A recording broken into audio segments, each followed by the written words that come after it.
Bismillahirrahmanirrahim. Alhamdulillah Rabbil Ar-Rahman Ar-Rahim. Maliki Yawmiddin. Iyyaka na'budu wa iyyaka nasta'in. Ihdinas siratal mustaqim. Siratal ladzina an'amta 'alaihim ghayril maghdubi 'alaihim waladdallin. Ameen.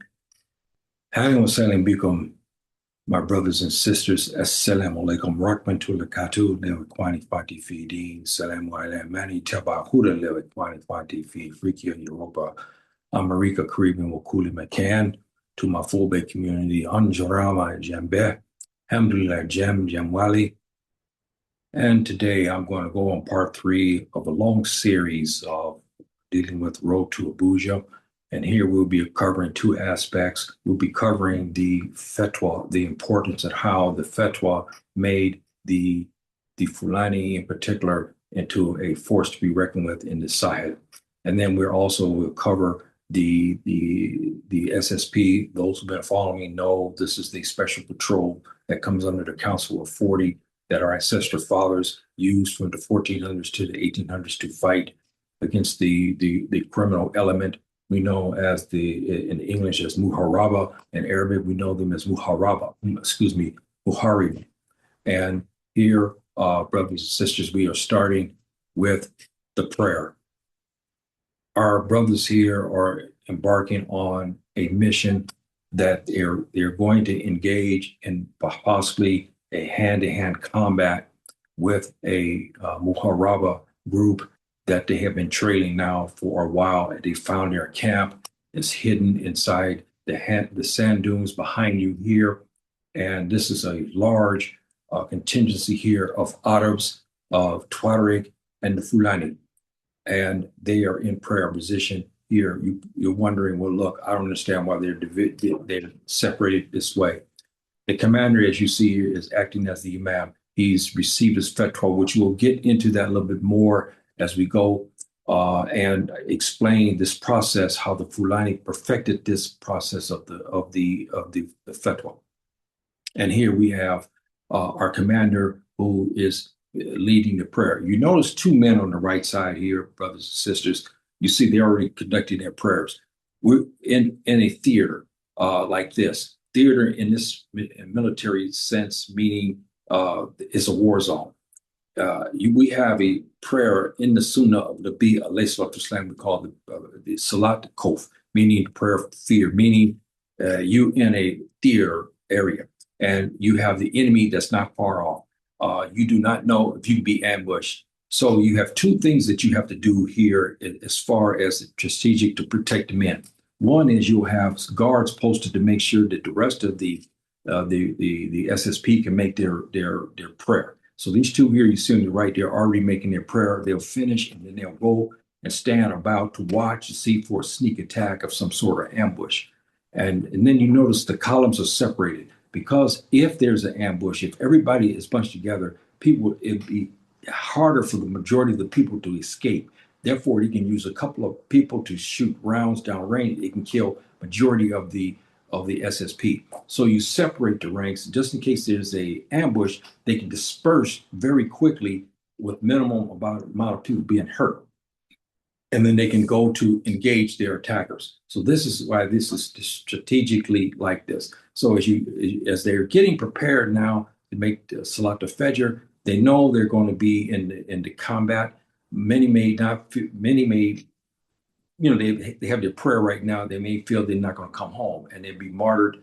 But this is a worthy cause. Why? Because you have a fatwa of the divine, meaning that this fatwa is according to the Quran and Sunnah. Their mission is per the Sunnah of the Islam. You have a criminal element who has been killing, robbing in northern Nigeria. So they found them. Now it's time to take them out. So this is going to be a hand-to-hand combat, basically operation. These type of things happen in the Sahara, where in the cities you have people shooting from buildings. Here in the Sahara, you have mostly hand-to-hand combat. That's why you notice these men here are specially trained SSP. These men are equipped with the AK-47, of course, and with the machete, and then with the 45 pistols. So they all are very, very experts in all of these aspects, and they will take you out, brothers and sisters. They have a commission to take you out. Of course, if you surrender, then that's one thing. But if you don't surrender and you take up arms, they will take you out. So this is how we start off,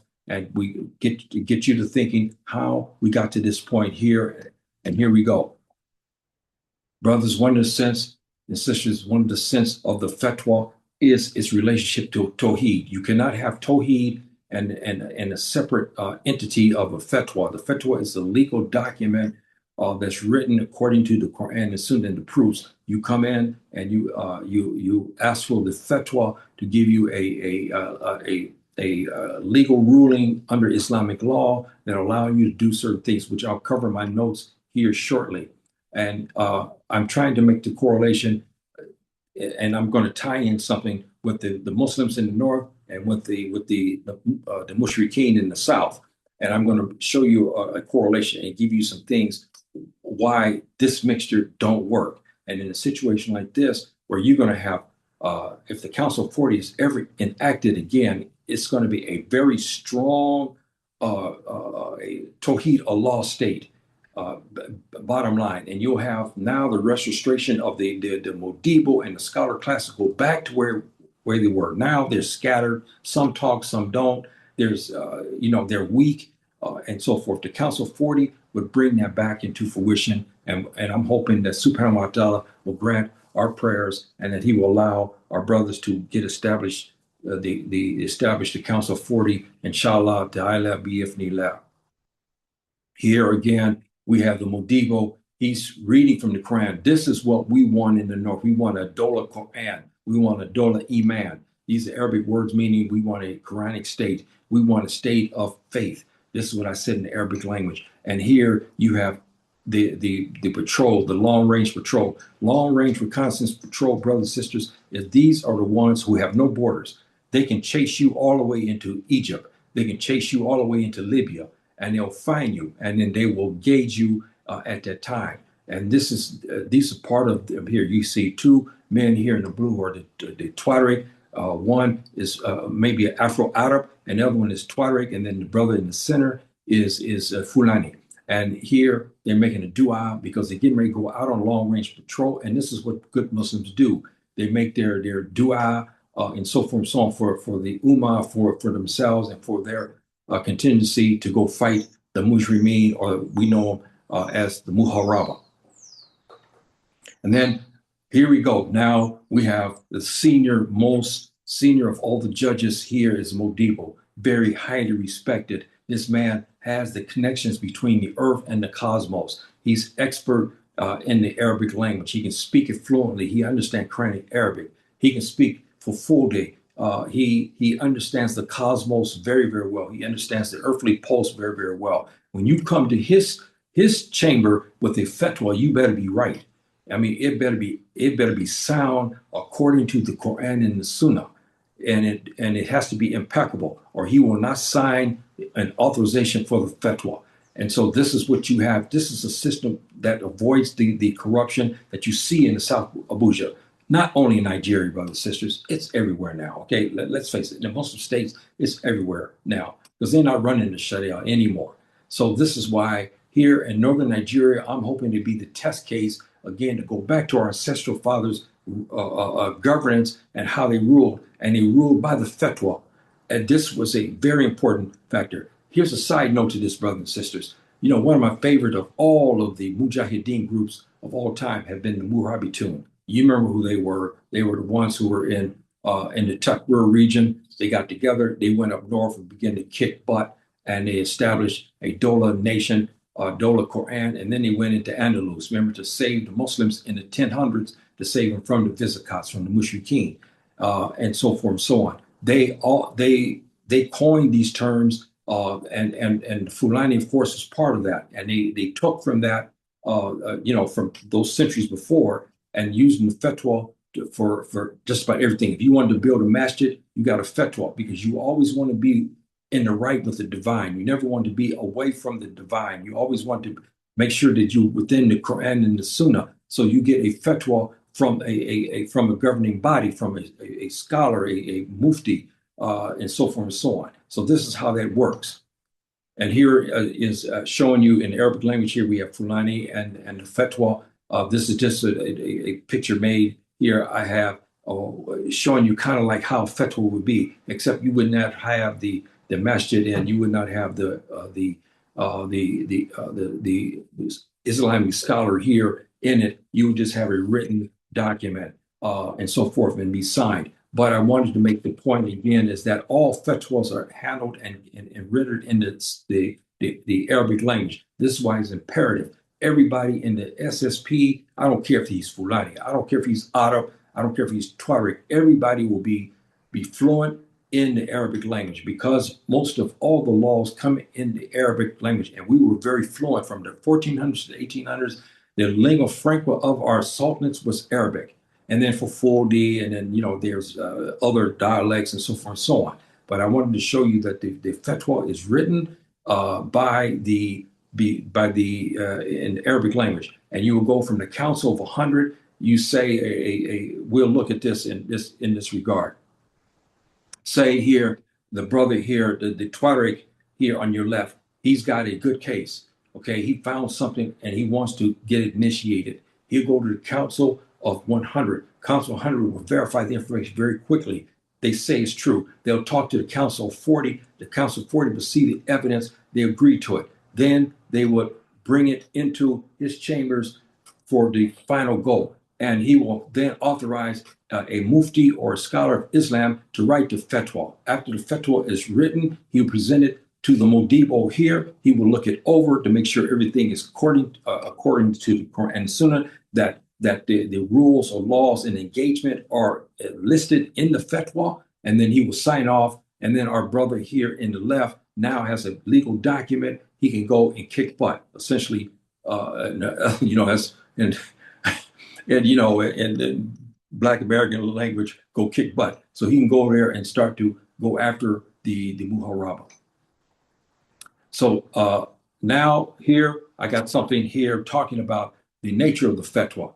The fatwa, how important it is. When you see at the top here, we got this in Fafodi and some we have in Arabic language. Here you have a Modibo. He decides that, he's seen these children that's in the outskirts, say outside of Sokoto, going near the border, say, of Niger. And he see there's no masjid there.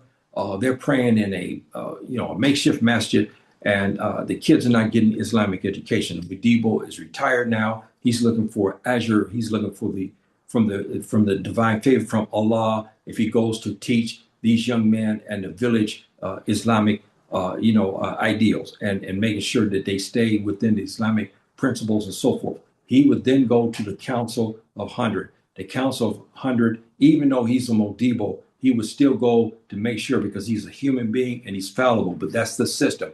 The Council of 100 will investigate. They find in the outskirts of this big village here in this province, there's no masjid and there's no Islamic teachers. So then they verify this. The Council of 100, Council 40 then gets the information, and then they go and present it again to our chief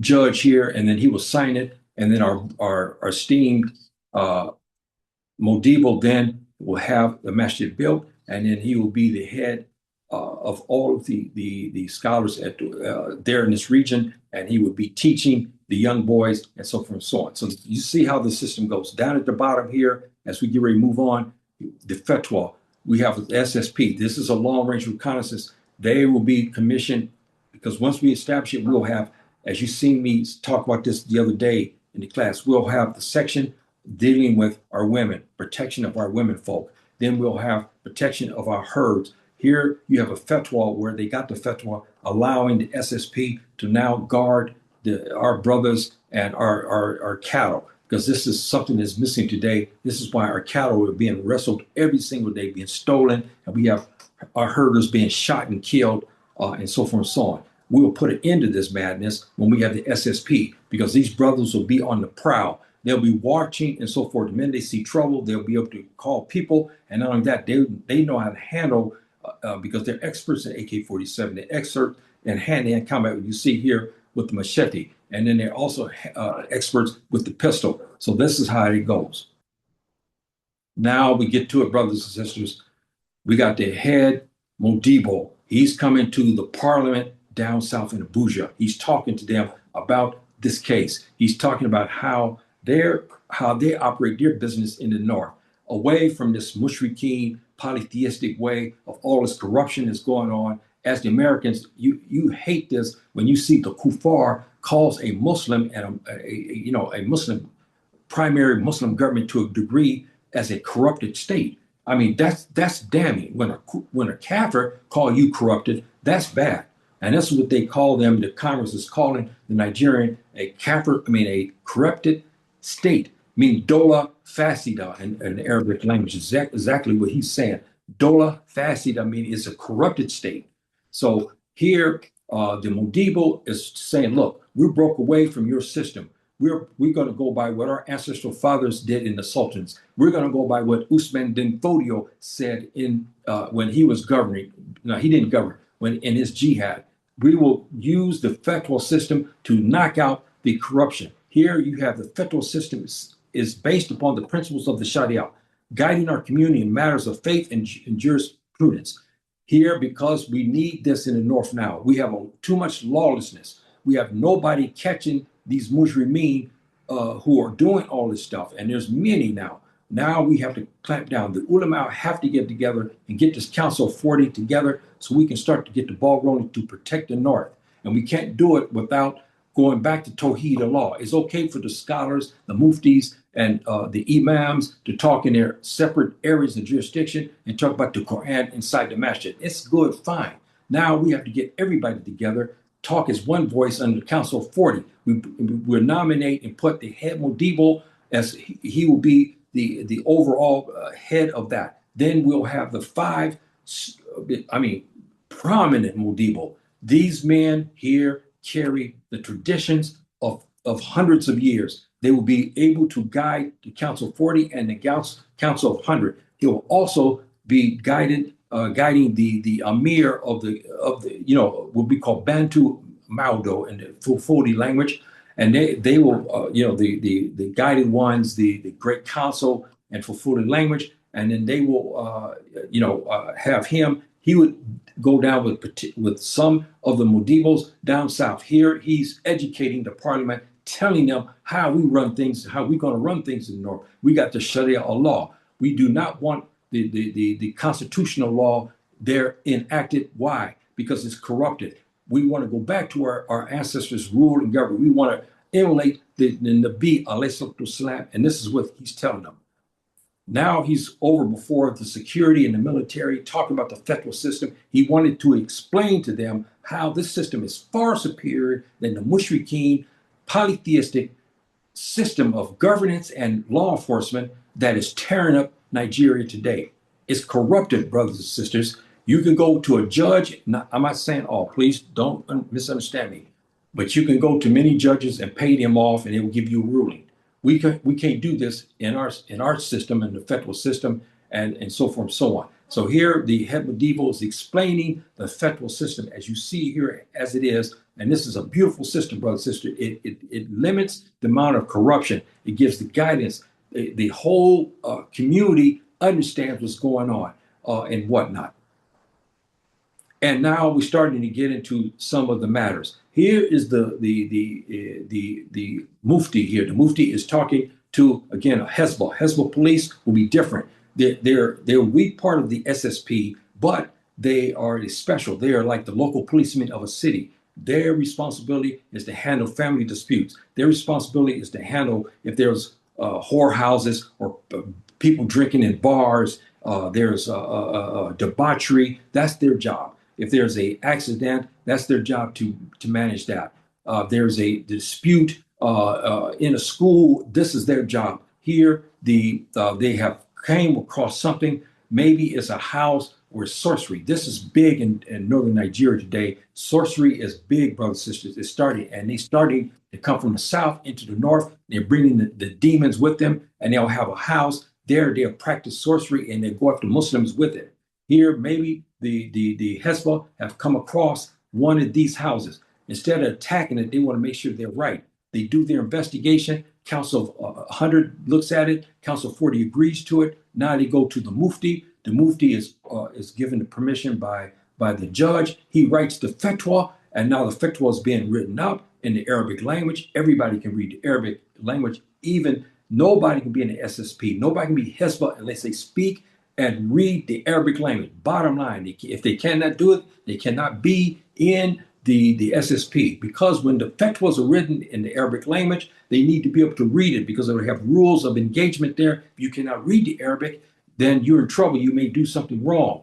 And you'll be tested before you can be SSP. You'll be tested on your ability to speak the Arabic language and also understand it. So here the Mufti is doing it, and he's doing his thing, and he's giving it to the judge for final okay. Now here you see the head judge is talking, and behind him you see here these men are the special trained security details for the court, and special details for our scholars here. These tall, big Fulani men, young men here, they mean business. You get near the Modibo, you get near the Qadi, it's over for you. If you try to threaten them like they did here the other day, where they jammed a Sharia court, you will be dealing with these guys and others who were there. And these people here, these brothers here in the beige, will take you out. They're big men. They're very powerfully built men. These men are experts in hand-to-hand combat. They can deal with you with the pistol. They can deal with you with the AK-47 and so forth. And they're there to protect the judge. If the judge got to go somewhere, these men will be there. Nobody's be crazy enough to come after the judge, because if you do, you're gone.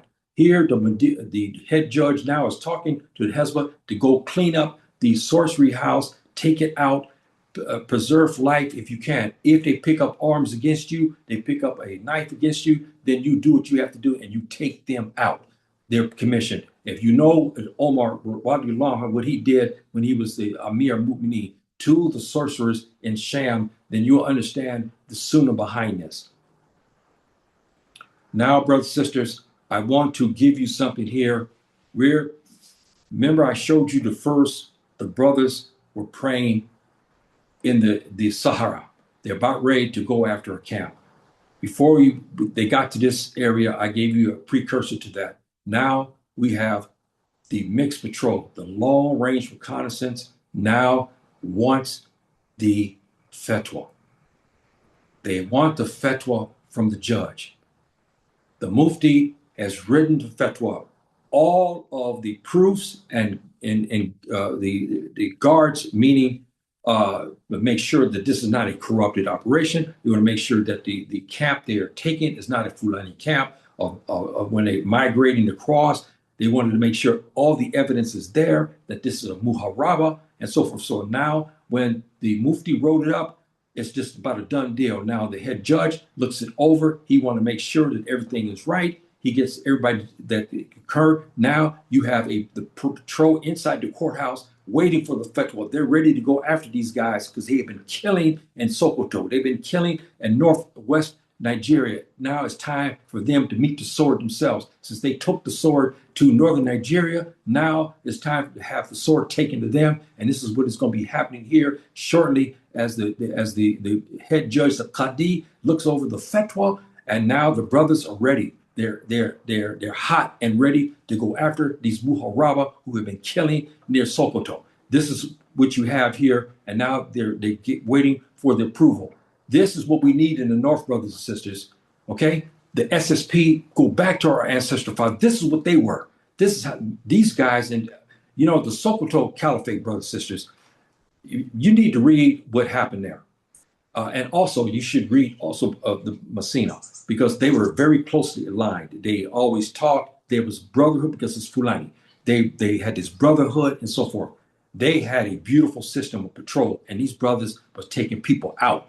These muharaba that you see today, if Usman bin Fodio was around, if we had Amadou Seko, if he was around, he would be commissioning the SSP to go after these guys and take them out quick.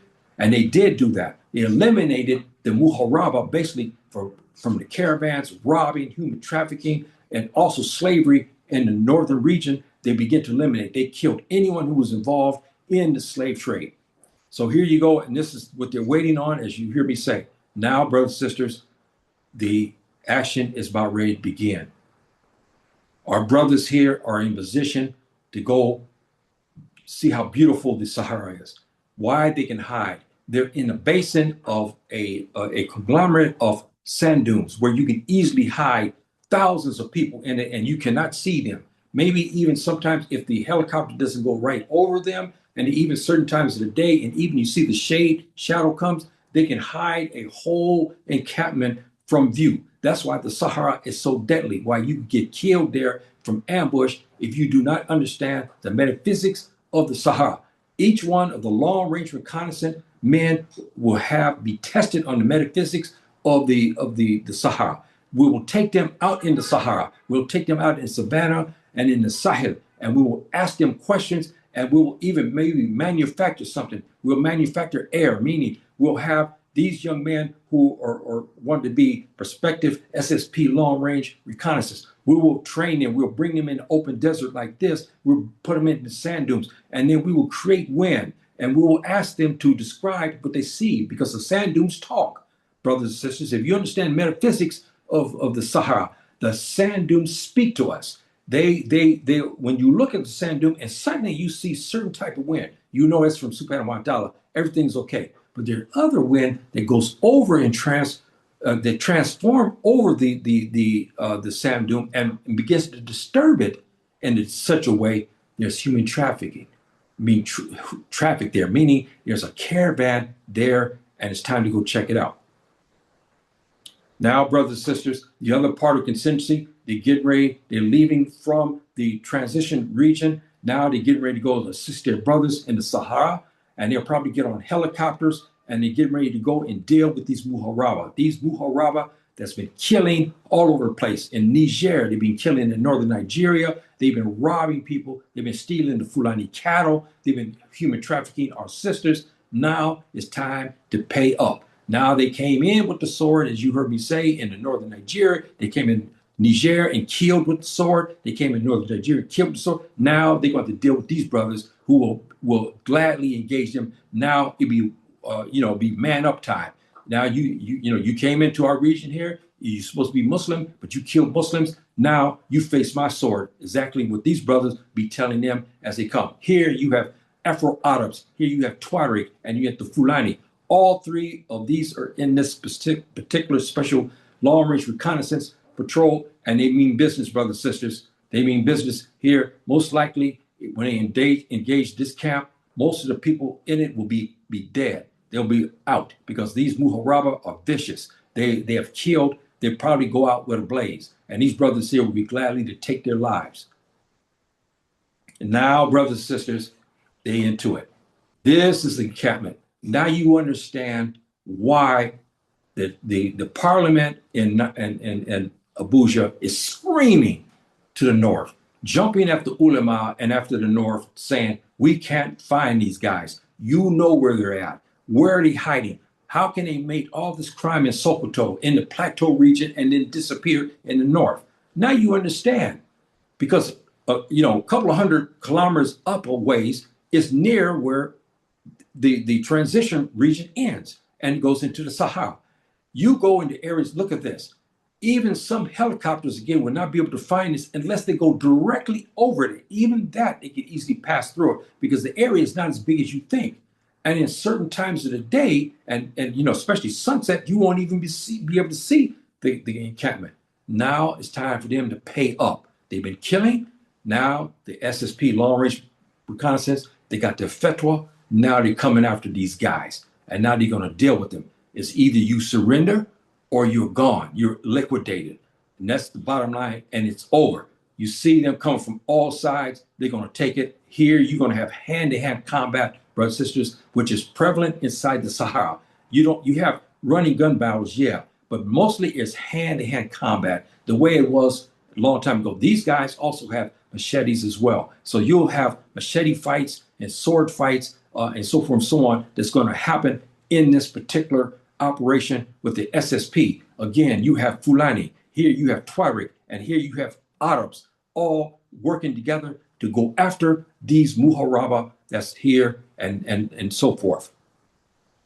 Now, brothers and sisters, the long-range reconnaissance here has taken many of them killed, probably 89% of them. Those to the left are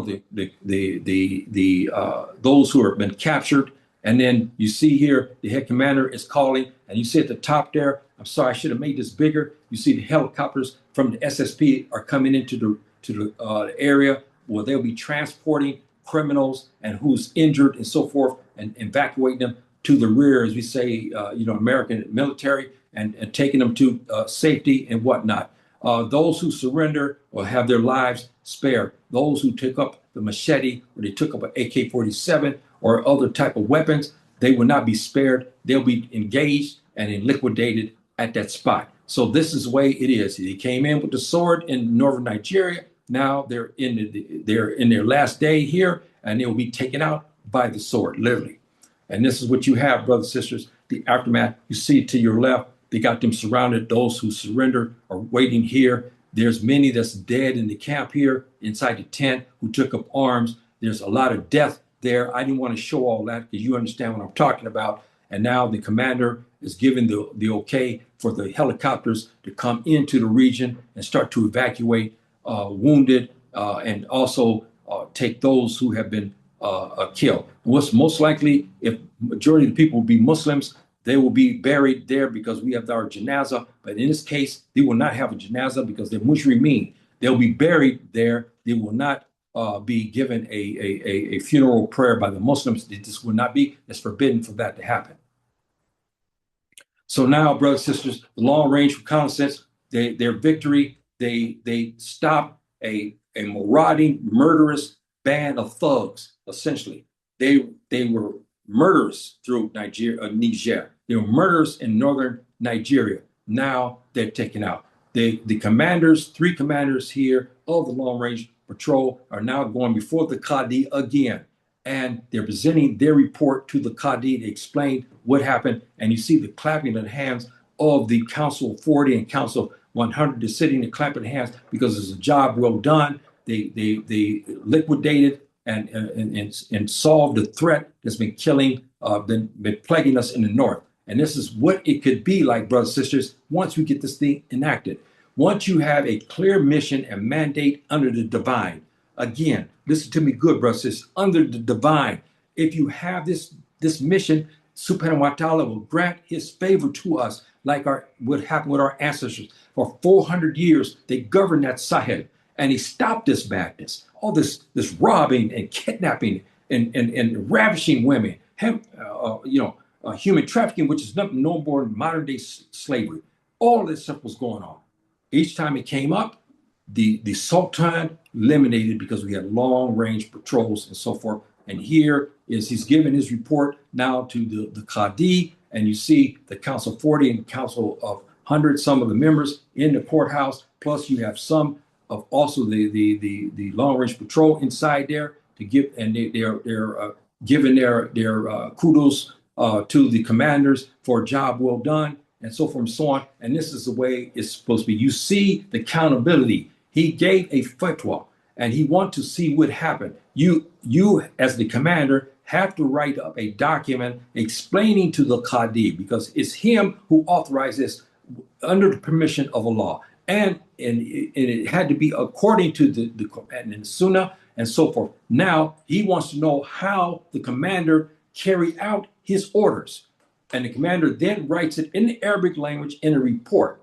This report is again given to the Council of 100, to the Council of 40, and now it's presented to the Qadi, who's looking it over and so forth and so on. And this is how it is. And everybody's happy because they just took out a murderous band of thugs and whatnot. And that's the way we can have it going on in northern Nigeria if they will go back to our ancestral fathers. Stop emulating these other people. We don't need to emulate the Saudis or the Syrians or the Iraqis. We have our own history that for our region. Those people have their region over there. They're Muslims like us, yes. But what I'm trying to say is this: we have our own history here. All we have to do is return back to that. And if you don't know this history, we have brothers, we have Modibo, City TJ, we have all these who remember these things. And we have books and documents talking about the long range reconnaissance and so forth, and the Rabat. Like I talked about a couple of days ago, of how the Muslims, the Fulani Muslims, how they organized rebats all out through the Sahel and all into the Sahara to protect the people from the Muharaba. So this is what you have here. And here now we have one of the commanders as well. He's talking to the Qadi, who will be listening to those who have been arrested. Okay, now you have separate judges here.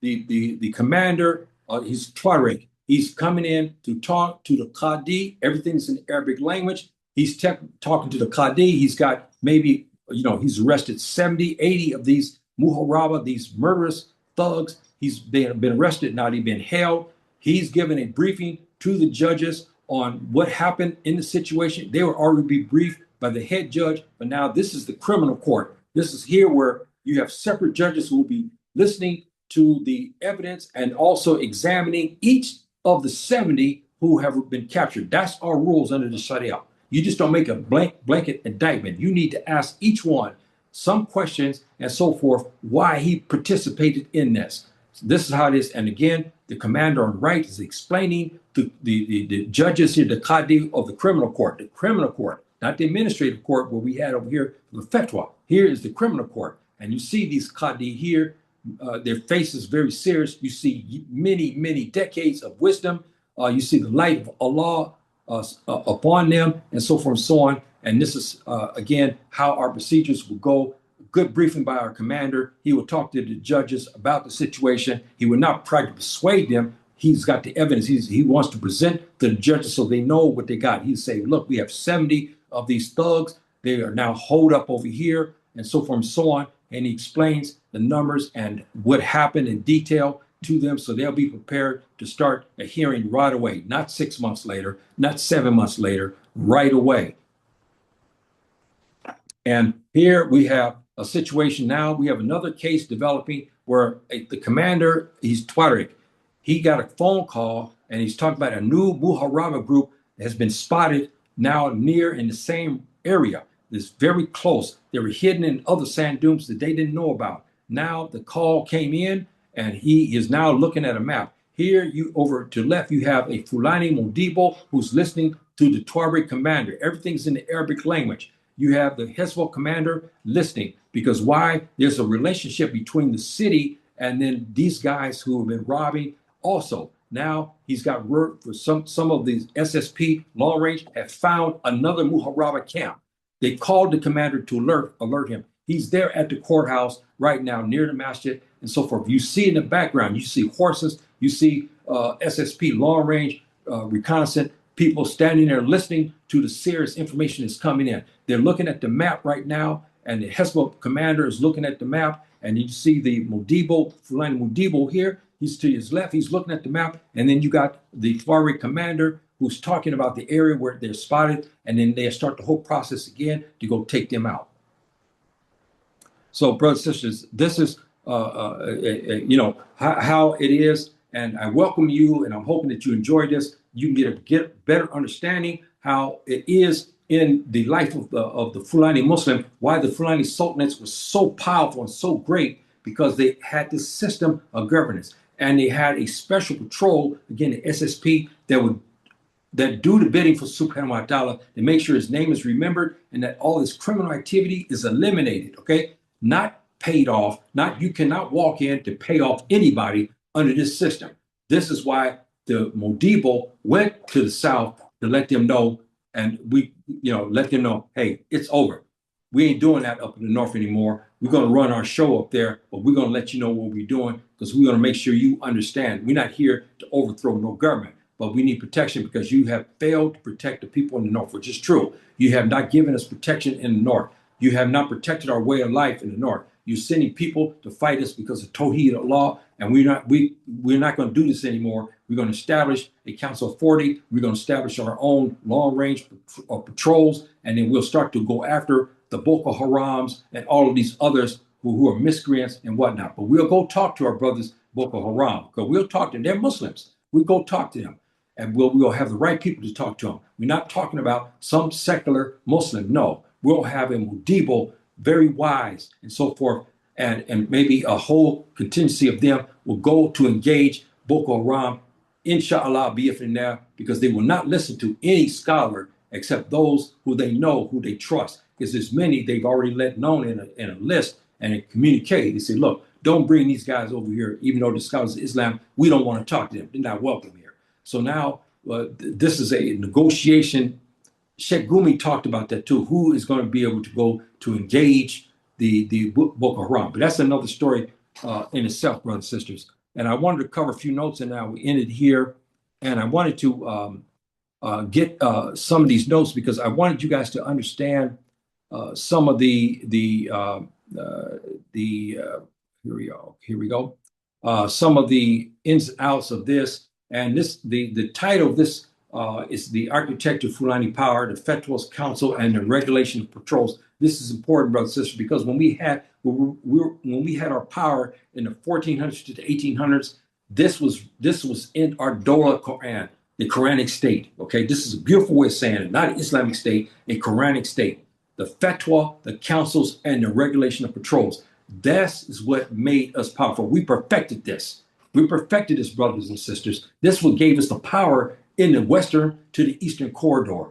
They gave the Fulani his reputation of jurisprudence and power and whatnot. And this is what did it, and we left that. Now you understand why we've been punished and being spanked by Subhanahu wa ta'ala. And here I gave the opening salvo talking about the Fulani governance, how it was. You can read this at your own leisure, inshallah, ta'ala. And you can see this, how when the Fulani issued fatwas here, maintained councils of jurists, organized patrols, our governance was strong and our scholarship flourished and our councils, our communities were protected. And this is going again, showing you how the fatwa plays an important part in the life of the Fulani in those days. We have left that. We had a law because of the colonial period, and then we never returned back to our ancestral governance. And you see, we're suffering. How the fatwas were issued, and I talked about some of those issues with the pictorial. I'm gonna go back to the pictures here in a minute. I just want to give you some of these notes here. Please stay with me, brothers and sisters. This is again another special edition. The historical Fulani fatwa for patrols here, talking about how they were given these things and how all of these beautiful Fulani sultanates, how powerful they were. They developed this disciplined fatwa tradition in West Africa. Beautiful, man. Beautiful, beautiful, beautiful system. And then again, talks about what the commission was doing. They formed the backbone of the Fulani governance. And then the fatwas as administrative tool, again, it gives the Fulani states a fatwa was not just a religious opinion. It was a legal directive, a policy, a moral authorization, a boundary-setting document, a record of accountability. A patrolman or local leader could not simply decide to intervene. This is an important factor, brothers and sisters, because what if he made a mistake? We see that today. We have lawmen from the south, they come in the north. They see an encampment, they go take it out. They kill women, children, old men, and everybody else. And they find they made a mistake. Here, the patrolman will have to come back and have others to look at the situation as well, unless life is being taken. That's a different situation. And he gives here what he is allowed to do, what is forbidden to do, the limits of his authority. As you can see here, the moral justification for the action. And that you see how that goes and how these fatwas played a major part. Who issued these fatwas? Again, you heard me talk. The judges, the muftis, senior scholars, the council of jurists, and this is how it was. In Sokoto, it was often the council of 40 and senior scholars under the Amir al-Mu'mineen. In the Messina, it was the Dean Council under Sekou Amadou. And this is, again, we go over these situations. You read this at your leisure. Why the patrols needed fatwas. Again, we want to make sure, not like the polytheistic system in the South. Patrol, they may have their beef against the Fulani. Now they lie on the Fulani encampment. They say, you know what? I see those guys over there. We'll say that they're part of the Messina or they're part of a terrorist group. We'll take them out, and they do. They kill everybody in it, even the babies. See, this here, we won't have that kind of situation because you would have to have documentation and things has to be right. The fatwa gave the patrolman legal clarity. Now he understands because if something goes wrong, it's not his fault. Meaning, if he's given a directive and he has to do it and is according to the divine law, he's now covered. Okay, he's covered. If his life is taken, he's martyred. Everything, this will be read for him in Yom Kiyama, bi'ifnillah. Without a fatwa, he could not intervene in these things here. This is what we want to prevent. Right now, the state come into the north, they see an encampment, they take it out. They don't ask questions. They don't care. They just take it out. They see maybe a couple of young men with AK-47. They said, look, we got a terrorist camp. But that camp was hit. Now some have to have their AK-47 to protect their caravan. They're not Mujrimeen. They're not Irhabiyin. See, Irhabiyin is terrorist. And so this is how the fatwa, how it operates. This prevents the abuse of power that's prevalent in the central government today. The fatwa against harmful actors. This is why from the 1400s, 1800s, this is so powerful. Slave raiding networks. This is what you see today is going on, where they're taking Fulani women from the north, from the south, and then bringing them up into the north. This fatwa will give the authorization for the SSP to take these people out. And this is what you see here. The fatwa did not authorize violence, meaning you just can't, you get up in the morning and say, look, you know what? I'm going to deal with these guys. So, they're Hausa. I'm going to deal with them. No. You can't do that. You have to have a reason for the intervention. You see that. You have the limits of the intervention. You can't go to the Qadi and say, look, there's a bunch of house over here. I think they did this. The Qadi's going to look at you and say, how did this reach me? What did the Mufti say? See, this is how the procedure will go. This made the Fulani patrols disciplined and lawful. The mother zones. Remember we talked about that the other day. You have the Sahara, then you have the Sahel, and then you have the Savannah. And these are the two daughters of the mother, which is the Sahara. And they're here talking about how the fatwa managed these regions. Again, allow the patrols to regulate caravans and dismantle criminal encampments, as you saw earlier. And the fatwa acted as a portable legal chapter. So this is, again, how this goes about, how this applies to your SF patrol. Again, it gets clear cut, as you heard me talk about earlier here. And now we get into something that I covered the other day in northern Nigeria, which I won't cover because if you read my treatise that I put in the Facebook, where I talked about why the scholars of Islam should not be joining the polytheists in their governments, because nothing gets done. And I made my argument here in some of this. You can read this or go to Facebook, my Facebook page. You can see it there, where I talk about they should not engage in the Mushrikeen polytheistic government. It's good to say that you got a strong Muslim in it, but again, I made an argument about they will have 1 foot in kufr and 1 foot in iman. And what would happen here? You elected office. You got to enforce kafir laws. You got to enforce polytheistic laws. You are a devout Muslim. How can you enforce their laws if you're a devout Muslim? Case in point to this. I'll tell you of a case. This happened, and I don't want to mention any names. One scholar, and it tore him up. You had a case where he got inside the government, and this is some years back. What happened was he had contingency of a problem. People were coming to this scholar. He was a now elected official. He was like a governor or something of one province. What happened was there was a house of prostitution. That's what it was alleged. And they had one handsome brother who was taking women in and out. He was having sexual relations with many women.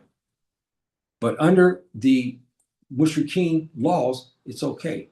Here he's a scholar of Islam. He knows this is a forbidden, punishable act under the Sharia. He cannot do nothing. You understand now, brothers and sisters, why you don't join the polytheists? When the case was given to him, because the strong Muslims gave it to him, they thought he can enact the Sharia law upon this young man. He cannot, because he's a government elected official, and he had to swore to the Constitution. The Constitution protects this young man who's having sexual relations with many girls, not under the Sharia. That's why I argued they should not join the Mushrikeen at all. And then here I give you the legal, the legal authority and so forth and so on about what happens in between the Sharia and the Mushrikeen and whatnot. You can read this at your leisure here. Again, And and it's very serious, brothers and sisters. It's very, very serious. And we've got the mandatory vetting and so forth and so on, strict warrant verification. Again, you heard me talk about how strict it is to get the fatwa and so forth, and to authenticate the case, it must be independently verified. This is why our system is far superior. Why? Because the system is under the divine. It trumps any constitutional law devised by man. See, this is why our way of life is better, because it's under the divine. And we use divine laws in order to protect myself and protect my brothers and our families and our communities and the Ummah. This is the best. And I gave you to make my case why we don't believe in the now. Don't misunderstand me here, brothers and sisters. Okay. I'm a Muslim. I have an understanding of the law. We're not talking about overthrowing the Mushrikeen governments. That's not what we're talking about here. I'm not talking about disobeying, meaning this. We have traffic laws. We have things here. We're not talking about that. We're not talking about things like that. The difference is like when you have people come to you and tell you can smoke. That's where you fight. Or they tell you you can make fornication with many women. That's something we fight off. Or they go after you because of the masjid. Those things you can fight off. But you have to leave the land as it is. Subhanahu wa ta'ala will judge your heart when Yom Kiyama comes. He knows you do not like the system. What can you do? You can't overthrow it. You're not allowed to overthrow the government. Now we get into something, brothers and sisters, and I'm going to show you a picture of this here, and then I'll be closing. Can the Qadi issue a fatwa to a state security operative or military officer? This was asked of me here about 3 days ago. Somebody asked me a question about that, and let's look at that. And you ponder this question again, brothers and sisters. You ponder it. Can the Qadi, okay, who's a staunch Muslim under divine laws, now you have a polytheist. He comes in and demands a fatwa. He has not made an oath on the Quran and the Sunnah. No. He does not practice the Sharia Allah Ta'ala. No. He most likely fights the Sharia Allah. And now he's coming in to the Qadi to get a fatwa. Yeah. And I'm going to show you something here. Bear with me, brothers and sisters, on this here as I want to show you, because I didn't show you this here, and I want to get this picture out. Here we go here. Here you have the officers from the state. They came in to talk to the Qadi and the judges. They're not having it. You understand? They are not having it, brothers and sisters. They're not going to disrespect the officers, but on the same token, as the Nabi was ordered by Subhanahu wa ta'ala in the Quran, he says, you be kind to the believers, but you be stern against the disbelievers. Stern, not meaning to mistreat them, not to spit on them, not to hurt them and for no reason because they're not Muslims. No, that's not what Subhanahu wa ta'ala was talking about. He gave the order to the Nabi, you be kind to the Muslims, but stern against polytheists. The Qadi is only doing according to what the orders of Subhanahu wa ta'ala was in the Quran. A fatwa is for those who swear an oath on the divine, not constitutional law. So now the two officers here cannot get the fatwa. So these two young men were smart. They know or they have relatives in the SSP. See? So they go to them. These are staunch Muslims. Their cousins are staunch Muslims. They verified the information that their brother from the South is giving them. Okay? They went to the Council of 100. The Council of 100 then goes to the Council of 40. They verified the information that the state police did say. It was verified by our own people. Now, the fatwa could be issued. But here's the catch. Under the laws of the Sharia, there's no way in hell that these two men here will be leading any contingency against the Mujrimeen. They will have to take a backseat to the SSP because they're under the divine law, and the fatwa is for them, not for the state officers, even though the state officers find the case. They can be in the background to assist, but they will not carry a fatwa to these Mujahideen. They cannot. This is how the laws run, brothers and sisters. It stops this corruption. These two officers here, yes, they did a good job. But some of them down south would have come to the north, they want to kill Fulani. So they'll lie. They'll come to try to go to the Qadi, who's got wisdom. He can look at this mushrik and he look at him and say, man, why are you here? And he said, look, there's an encampment over here. I want you to give me a fatwa. I want to go to this encampment to do this. He knows that the encampment over there, he's talking about the Fulani. He knows that. So he's figuring that they have a score to settle with the Fulani herdsmen, and he's going to look at it and he's going to throw them out. See? But here, what has happened, the Qadi is going to listen because they're still wise men. They're very wise. They have hikmah. So here, the Council 40, this SSP patrol comes in to give the evidence. The Council 40 has verified this. The Council 100 has verified this. Now, the SSP will go on operation with their brothers here to the south, but they'll be in support role. They will not be the lead. They will not get a chance to go and shoot Fulani just because they're Fulani. This is the situation that we're talking about, brothers and sisters, and I'm hoping that you understand. I'm harsh about this. I'm only following instructions of what the Subhanahu wa ta'ala says in the Quran. When he gave the order to the be, you be kind to the believers, but you be stern against the disbelievers. And this is our system. We're not going to allow corruption to come into our system by bringing in the mushrikeen to come in and get a fatwa and then corrupt it by killing some people that weren't criminals. That's what they do now. But under the system on the Council 40, we'll eliminate all of this corruption, brothers and sisters. Okay, so I'm hoping that you understand that. And I want to go back to one more question that somebody laid out to me. Please stay with me on this. And as I get back to our notes again here, and we can, where we at here? Yeah, okay. And we'll go back to the area here of, be patient, brothers and sisters. Please stay with me here. Yeah, we got the part here where we got the questions. Well, I went too fast, didn't I? Okay, here we go. The Qadi, okay, yeah, the Qadi he issued fatwa, and I gave you the answer to that. And it explains here in my notes why it's incompatible. The distinction draws a clear yielding regarding jurisdictional purity.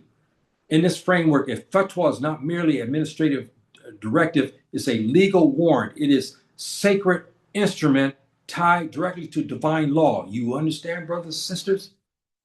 See, it has to meet the indices of the Quran and the Sunnah, not the Constitution, because these people can use the Constitution to go kill Fulani. That's what they're doing, and they commission militias to use their system to kill Fulani and steal the cattle. You understand now what I'm talking about? The Qadi is looking at these officers come into his chambers. He didn't like it. He ain't having it. See? But then they were followed by 3 patrol officers, which now he has to show reverence to listen to them. They say, look, these officers here gave us a case. We verified it. Here's the evidence. Here's the written up document. The fatwa is written up. Here is all the proofs. Now the Qadi would have to look at it, even though he may not like to see the 2 officers there, but he has to look at the SSP. It's legal. It's a protection that will protect the North and protect the Fulani. Okay, now it's authorized. Here, why we have the incompatibility of legal frameworks, the enforcers of polytheistic law, even an individual officer agent identifies personally as Muslim, their oath to the Constitution destroys them as a Muslim. I disagree with some of our brothers in the North who's pushing for scholars to go into government. I don't understand their reasoning because they can't make changes. And you got 1 foot in Kufr and 1 foot in Iman. How? And then you'll be asked to enforce polytheistic laws. How can you do that as a scholar of Islam? I don't know. I couldn't do that. I just couldn't. I got to sit and keep my mouth shut when there's a house of prostitution. I mean, a man having sexual relations with many women. I can't say nothing because it's protected under the Constitution. And even though I'm Muslim, I can't enforce the Sharia. I don't understand our brothers why they're doing that, but that's another class in itself. Here, the authorization cannot issue the fatwa to an operative with the primary allegiance enforcement mandated derived from non-divine system. That's made clear. Spiritual, this is, again, risk of corruption, the lack of divine favor. State security officers do not operate under spiritual that's true. They do not. You see the sentence, divine protection that covers the Sahara and the Savannah Patrol. They don't operate that way. They don't have the metaphysics of the region either. That's why they're susceptible to corruption. But here's a good one. The susceptibility of the demonic guidance, brothers and sisters, because they are mushrikeen, they are not being protected by Allah. The demons can have a way with them by telling them, because maybe they are evil, okay? Say, for instance, they know their grandfather and their father had tough times with the Fulani. He's now a policeman. The shaitan, the devil, will start to whisper in his ear, now it's time to go kill Fulani. Now he's a state officer. This is what we're talking about. The devil influences make the state officers a lot of times do things. This susceptibility makes them prone to acts of excess, corruption, extrajudicial violence, killing Fulani for no reason because they're Fulani, and personal vengeance. This is why we and then the last of that, sullying the fatwa. We don't want the Qadi to give a fatwa to sullied mushrikeen officers. They are forbidden from taking it. If a state officer acts outside the prices of moral parameters set by the Qadi, whether through cruelty, theft, or a force, they corrupt and sully the sanctity of the fatwa itself, turning a sacred instrument into a tool for worthy tyranny. We want to put it into that. And here I gave you the metrics of what this says, and so from so on. And now you got that, and you can look at this again at your leisure. And I hope you enjoy this, brothers and sisters. And I'll be concluding here, and I'll have another segment for another topic, inshallah ta'ala. So I'm hoping that you enjoy this and whatnot. And please excuse me again. I had a live, and you heard what happened in this live. I had a rogue actor, a racist white American with an American accent, use the N-word profusely against me and other Black Africans and so forth. And I had to close down the program because I couldn't, because he intercepted I'm the host. He intercepted that, drowned me out, and he talked over me, and he spilled out a lot of profanity and racial epithets against me and against my Black brothers. So with that said, brothers and sisters, Assalamu alaikum, rahmatullahi wa barakatuh, Andrama.